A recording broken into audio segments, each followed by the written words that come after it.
Assalamualaikum warahmatullahi wabarakatuh. Salam Malaysia Madani, salam Sarawak Maju Makmur. Saya Muhammad Samsudin bin Oni, mewakili komuniti jiwa Madani Kampung Melayu Engkelili bahagian Sri Aman, Sarawak.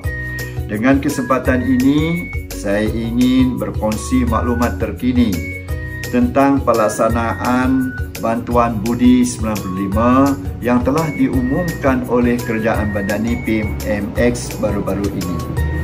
Syabas dan ucapan setinggi-tinggi terima kasih yang tidak terhingga kepada Kerajaan Madani kerana sangat perhatian kepada kebajikan rakyat Malaysia.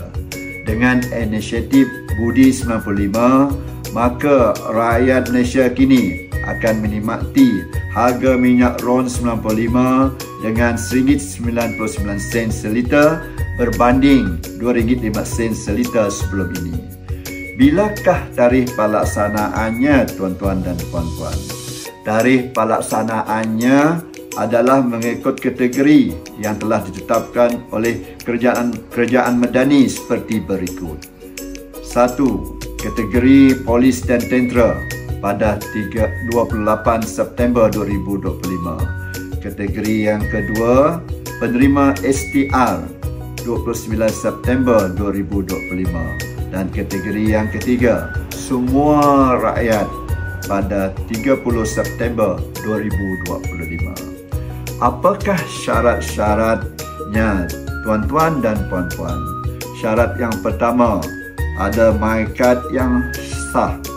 Syarat yang kedua, ada lesen memandu kenderaan yang sah. Bagaimana pula tata cara pelaksanaannya? Senang sahaja, tuan-tuan dan puan-puan. Tunjukkan MyKad dekat pam minyak, ada Add Touch and Go. Cara menggunakan untuk pam minyak, tuan-tuan dan puan-puan. Cucuk saja MyKad. 2. Di kaunter stesen, tunjuk MyKad.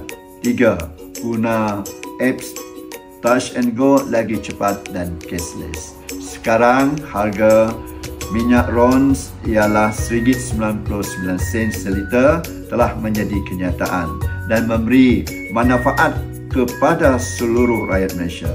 Terima kasih PMX dan Kerajaan Madani sekali lagi.